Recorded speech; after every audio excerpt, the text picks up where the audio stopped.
Trade theory and competitive advantage theory में आज हम जो है डिस्कस करेंगे न्यू ट्रेड थ्योरी। सबसे पहले इसको अगर हम देखें, जो न्यू ट्रेड थ्योरी है वो होती क्या है। ये थ्योरी बेसिकली सजेस्ट करती है that the ability of the firm to gain economics of scale, मतलब इकोनॉमिक उत्पादन के स्तर पर तक पहुंचने के लिए फर्म की एबिलिटी क्या है, क्या कितनी एबिलिटी होनी चाहिए, उसको ये सजेस्ट करती है। बेसिकली इसमें जो है unit cost reduction associated with the large scale of output का कॉन्सेप्ट जो है वो ज़्यादा डिटेल में बताया जाता है। जैसे कि आप जो है जितना ज़्यादा उत्पादन करेंगे वैसे ही आपके पर यूनिट कॉस्ट जो है वो कम आएगी। तो एबिलिटी को ये सजेस्ट करती है कि आपको कितना जो है मैक्सिमम उत्पादन करना चाहिए। This theory suggest the ability of the firm, so the firm can have important implication of international trade। so अगर हम उत्पादन ज़्यादा करते हैं तो पर यूनिट कॉस्ट हमारी कम आती है, और उत्पादन अगर हमारे देश में हम बेच रहे हैं और उसके बाद फलक रहा है, ज़्यादा उत्पादन कर रहे हैं ना, तो कुछ उत्पादन अगर फलक जाता है तो उसको हम इंटरनेशनल लेवल पर लेके जा सकते हैं। जो through its impact on economics of scale, trade can increase the variety of goods available to consumer and decrease the adverse cost of those goods। अब जो न्यू ट्रेड थ्योरी है वो बोलती है कि प्रोडक्शन को बढ़ाओ। ठीक है, अगर आपका एक तरह के प्रोडक्शन नहीं बिक रहा है तो आप वैरायटी ला दो। सोप है, ठीक है, सोप में आप फ्रेगनेंस वाइज जो है वो चेंज करके वैरायटी ला दो। उससे क्या होगा कि आपकी डिमांड ऑटोमेटिकली इंक्रीज हो जाएगी और प्रोडक्शन आपका जो है एक दो आपको जो है वो पैरामीटर एक्स्ट्रा प्रोडक्ट में ऐड करने पड़ रहे हैं, या एक्स्ट्रा जो है वो कुछ वेरिएशन लाना पड़ रहा है, बाकी प्रोसेस तो सेम ऑन चल रही है। और ऐसा करने से जो है आप बहुत अच्छा जो है वो बेनिफिट कमा सकते हैं। Without trade, nation might not be able to produce those products where economies of scale are important। ठीक है, उत्पादन के बिना जो है अगर हम उत्पादन नहीं करेंगे तो हम कोई भी जो है बचत प्राप्त नहीं कर सकते हैं। With trade, market are large enough to support the production necessarily to achieve economics of scale। और व्यापार के साथ हम जो है मार्केट को जो है लार्जली सपोर्ट करते हैं, ठीक है, ताकि हम इकोनॉमिक्स ऑफ स्केल जो है वो बचतें जो होती हैं उत्पादन की उनको प्राप्त कर सकें। So trade is mutually beneficial because it allows for specialisation of production with realisation of scale economics and production at a greater variety of product at lower prices.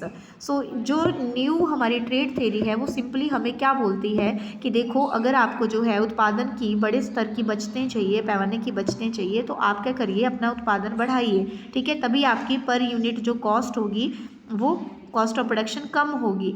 But आप उत्पादन बढ़ा रहे हो, अब जरूरी थोड़ी है कि उसने की सेम डिमांड है, तो डिमांड आपको क्रिएट करनी पड़ेगी मार्केट में। कैसे क्रिएट करोगे, इस प्रोडक्शन में आप वेराइटी ला दो। ठीक है, जैसे कि आपका जो है सोप है, हैंड वॉश की फॉर्म में ले आओ, ठीक है, तो लिक्विड में ले आओ। तो इस तरह से वैरायटी लाके जो है आप अपनी डिमांड को इंक्रीज़ करिए, और डिमांड इंक्रीज़ होगी तभी जो है मार्केट में हमारा जो है वो एरिया जो है वो ज़्यादा बढ़ेगा, जिससे हमें बहुत बड़े या उच्च स्तर की बचतें जो है प्राप्त हो सकती हैं। Those the industry in those industries when output required to attain economies of scale represent the significant proportion of total world demand। अब कुछ ऐसी इंडस्ट्रीज़ होती हैं जो इंटरनेशनल लेवल पे जो है वो ट्रेड करती हैं, तो ऐसी इंडस्ट्री में जब हम बचतें प्राप्त करना चाहते हैं तो हमें वर्ल्ड लेवल की डिमांड को समझना पड़ता है। द ग्लोबल मार्केट जो है हमारे लिए मार्केट कौन सी होती है, ग्लोबल मार्केट, जो हमें जो है able to support small number of enterprises. First mover advantages, ऐसा करने का हमें जो एडवांटेज होता है that economic and strategic advantages that occur to early entrants into a industry. और इकोनॉमीज ऑफ स्केल हमें प्राप्त होती है। First movers can gain a scale based cost advantage and later entrants with find difficults to match, मतलब हमें जो है बड़े स्तर के जो हमारे हमें मौके हैं, ठीक है, उन मौक़ों को हम जो है प्राप्त कर सकते हैं, और जो डिफ़िकल्टीज़ हैं उनके बचने के रास्ते जो है वो निकाल सकते हैं। So what are the implications of new trade theory for nation. अगर हम न्यू ट्रेड थ्योरी को इम्प्लीमेंट कर देते हैं, मतलब उत्पादन के लेवल को बढ़ाते हैं, उसमें वैरायटी लाके जो है वो मार्केट में डिमांड क्रिएट करते हैं, और हम इंटरनेशनल लेवल पे अगर जाएँ तो इंटरनेशनल लेवल पे ग्लोबली हमारी डिमांड कितनी होगी और हमें किस तरह के मार्केट से जो है वो डील करना पड़ेगा, इन पैरामीटर्स को हम साथ लेकर चल के अपने उत्पादन को जो है कंटिन्यू करते हैं, तो इसके हमें जो है वो क्या जो है इम्प्लीकेशंस रहेंगी इसकी। तो नेशन में benefit benefit from trade even when they do not differ a resource endowment और टेक्नोलॉजी। तो इसमें क्या है कि नेशन को जो है वो लाभ मिलेगा, ठीक है, जब वो बेसिकली जो है वो जो रिसोर्सेज उसके पास हैं, ठीक है, उनको यूज़ कर रहा है। अ कंट्री में dominate in export of a good simply because it was lucky enough to have one or more firms among the first to produce that good. बाकी जो है अन्य देशों पे हम अपना रुतबा भी, एक डोमिनेंस भी दिखा सकते हैं कि हम वस्तुएं जो हैं वो एक्सपोर्ट कर रहे हैं। Government should consider strategic trade policies that ensure and product forms and industries where which mover advantages and economics of scale are important. साथ ही साथ जो गवर्नमेंट है वो भी जो है वो स्ट्रेटेजिक ट्रेड पॉलिसीज़ को कंसीडर करती है, नर्चर करती है, पोषण करती है किसको, ऐसी फर्म्स को जो एक्सपोर्ट को बढ़ा के जो है वो नेशन के नाम को रोशन कर रही हैं या नेशन के रुतबे को बढ़ा रही हैं। नेक्स्ट आता है कॉम्पिटिटिव एडवांटेज थ्योरी। इसको जो है पॉटर्स डायमंड भी कहा जाता है, Porter's diamond of competitive advantage. ये क्या है, मिचेल पॉटर ने जो है इसको दिया है। उन्होंने इसमें जो है क्या एक्सप्लेन करने की कोशिश की है, that why a nation achiever international success in a particular industry. एक नेशन जो है इंटरनेशनल सक्सेस जो है वो क्यों जो है प्राप्त करना चाहता है किसी पर्टिकुलर इंडस्ट्री में, मतलब इंटरनेशनल लेवल पे ट्रेड करके क्या वो हासिल करना चाहते हैं। And identified 4 attributes that promote or impede the creation of competitive advantages. और उन 4 जो है पैरामीटर्स को जो है यहाँ पे एक्सप्लेन करता है जो हमें हमारे जो है वो नेशनल लेवल पे कॉम्पिटिटिव एडवांटेजेस को प्रमोट करते हैं। फर्स्ट है फैक्टर एंडोमेंट। इसमें क्या आता है कि a nation's position in factors of production necessarily to complete in a given industry. ठीक है, एक नेशन की जो पोजीशन होती है उत्पादन के साधनों को कंप्लीट करने के लिए होती है, can lead to competitive advantages. Competitive advantages को प्राप्त करना कैन बी आइदर बेसिक, ठीक है, और साथ ही साथ जो हमारे नेचुरल रिसोर्सेज हैं, क्लाइमेट इक्वेशन है और जो हमारी स्किल्ड लेबर है, इंफ्रास्ट्रक्चर है, टेक्नोलॉजिकल नो हाउ है, उसका प्रॉपर यूज़ करके जो है बेनिफिट प्राप्त करना। और डिमांड कंडीशन की हम अगर बात करें, the nature of home demand for the industry product और सर्विस, ये चीज़ जो है इसमें बेसिकली जो प्रमोट की जाती है और ये इन्फ्लुएंस करती है डेवलपमेंट ऑफ कैपेबिलिटीज़ को। साथ ही साथ जो हमारे सोफिस्टिकेटेड एंड डिमांडिंग कस्टमर्स जो होते हैं उनको प्रेशर्स करती है to firm to have competitive. और उसके बाद जो है बेसिकली थर्ड आता है relating and exporting industries. The presence of absence of supplier industries and related industries are internationally competitive. ठीक है, जब हम इंटरनेशनल लेवल पे ट्रेड कर रहे हैं तो हमारे इंटरनेशनल लेवल पे कंपटीशन होगा। This can spill over the contribute to other industries को भी कंट्रीब्यूट करने के लिए ये स्पिल कर सकती है। Successful industries tend to grouped in a cluster in countries. ठीक है, और जो सक्सेसफुल इंडस्ट्रीज़ हैं वो जो है बेसिकली ग्रुप्स में जो है वो डिफरेंट कंट्रीज़ में अपने व्यापार को बढ़ा सकती हैं। Form strategy structure and rivals. इसमें बेसिकली जो कंडीशंस होती है governing how companies are created, organized and managed, the nature of domestic rivalry, ये जो है बेसिकली इंक्लूड किया जाता है। सो इसमें डिफरेंट मैनेजमेंट आइडियोलॉजिस्ट इफेक्ट करते हैं development of nation competitive advantages.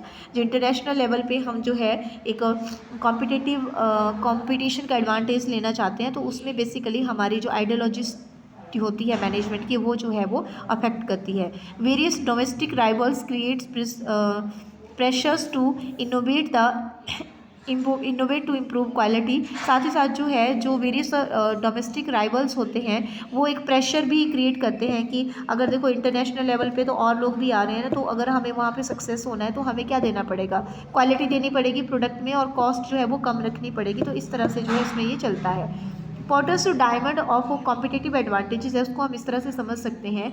इसको जो है कॉम्पिटिटिव एडवांटेजेस लेने के लिए हमें जो 4 फैक्टर जो है जो अफेक्ट करते हैं, so determinants of national competitive advantages जो पोर्टर डायमंड ने दिए हैं वो ये 4 हैं। ऑलरेडी हम इनको पढ़ भी चुके हैं। Form strategy structure and rival. उसके बाद डायमंड जो डिमांड की कंडीशंस होती हैं, ठीक है, demand condition of national and international level. और उसके बाद जो है सपोर्टिंग इंडस्ट्रीज़ और फैक्टर एंडोमेंट जो हमारे साधन होते हैं। यहाँ पे जो साधन है वो भी हमें अगर अच्छे साधन हैं तो हम हाई लेवल के एडवांटेजेस ले सकते हैं। स्पोर्टिव इंडस्ट्रीज़ हैं, क्लस्टर में ग्रुप में हम काम कर रहे हैं, ठीक है, वो कंपटीशन नहीं दिखाते हैं इंटरनेशनल लेवल पे, तो हम अच्छा प्रॉफिट कमा सकते हैं। डिमांड जो है क्या है, उस डिमांड को जो है quality and variation in product ला के हम बढ़ा सकते हैं। और फर्म का स्ट्रक्चर क्या है, राइवल क्या है, तो ये सारे फैक्टर्स हैं जो हमें एक फर्म को कॉम्पिटिटिव एडवांटेजेस लेने में हेल्प करते हैं। डज पोर्टर थ्योरी होल्ड, ठीक है, क्या सच में पोर्टर की थ्योरी है? Yes. Government policy can, government policy में अगर बात करें तो affect demand through product standard, influence rivals through regulation and anti trust laws, और impact of ability of high educated workers and advanced transportation infrastructure. जो 4 attributes हैं वो government policy and change work as a reinforcing system complementing each other and in combinations creating the condition appropriate for a competitive advantages। और इसमें अगर हम बात करें so for Porter's theory has not been significantly tested to know how well it holds up, मतलब implement तो ये हो रही है, लेकिन ये नहीं है कि किस लेवल पे इसकी जो है वो इफ़ेक्टिवनेस है, और कितने लेवल पे जो है सभी जगह इसको जो है फॉलो नहीं किया जा रहा। तो इसकी जो फॉलोइंग लेवल है वो क्या है, इस चीज़ को भी जस्टिफाई नहीं किया जा सकता, और ये कितना रिजल्ट दे रही है इसको भी यहाँ पे प्रॉपरली हम नहीं बोल सकते। What are the implications of trade theory for managers के लिए? तो फर्स्ट अगर लोकेशन इम्प्लीकेशन पे देखें तो managers should disappear its various productive activities to those countries where they can be performed most effectively, ठीक है। लोकेशन, जिस लोकेशन में जो है ज़्यादा फ़ायदा लिया जा सकता है वहाँ पे इस थ्योरी को ज़्यादा इम्प्लीमेंट करेंगे। फर्स्ट मूवर इम्प्लीकेशन की बात करें तो जब हम फर्स्ट टाइम जो है मूव होके फ़ायदा लेना चाहते हैं एक फॉर्म किसी लेवल पे, तो वहाँ पे जो है उसे dominative global trade in the product जो है फेस करना पड़ता है। पॉलिसी इम्प्लीकेशन की बात करें तो firm should work to encourage government policies that support free trade, और हमें पॉलिसीज इस तरह से बनानी चाहिए ताकि फ्री ट्रेड को जो है वो सपोर्ट किया जा सके।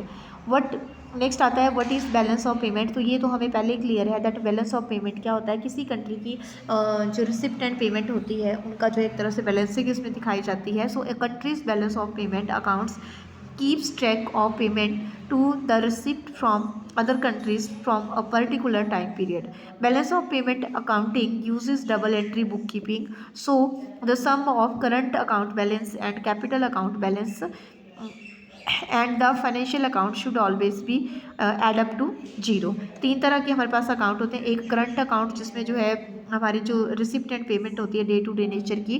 करंट अकाउंट डेफिशिएट, ठीक है, कि हमारा इसमें क्या है कि इंपोर्ट ज़्यादा है, और सरप्लस में क्या है कि एक्सपोर्ट ज़्यादा है। और कैपिटल अकाउंट जो कि हमारी स्टॉक असेट से संबंधित होता है। और फाइनेंशियल अकाउंट होता है जिसमें हमारा जो हम जो उधार लेते हैं या उधार देते हैं, ठीक है, उधार से संबंधित अकाउंट ये हमारा होता है। उसके बाद बैलेंस ऑफ पेमेंट की बात करें तो जैसे करंट अकाउंट 2007 का जो है यूनाइटेड स्टेट का यहाँ एग्जांपल दिया हुआ है। तो करंट अकाउंट ये है इंपोर्ट एंड एक्सपोर्ट के डिफरेंस को ये बताता है। उसके बाद कैपिटल अकाउंट में जो हमारी संपत्तियाँ होती हैं, ठीक है, उनको दिखाता है। फाइनेंशियल अकाउंट में जो रिजर्व होते हैं और जो बोरिंग्स होती हैं उसको दिखाया जाता है। इस करंट अकाउंट डेफिशिट बैड? क्या करंट अकाउंट में अगर हमें घाटा आता है तो वो हमारे लिए जो है वो सही नहीं है। Does current account deficit in United States matters? Current account deficit implies a net debtor, ठीक है, और so persistence deficient implies a net debtor, so the persistent deficit could limit future economic growth। ये यहाँ हमारे लिए सही नहीं है क्योंकि हमारी फ्यूचर की इकोनॉमिक ग्रोथ को जो है वो लिमिट कर देता है।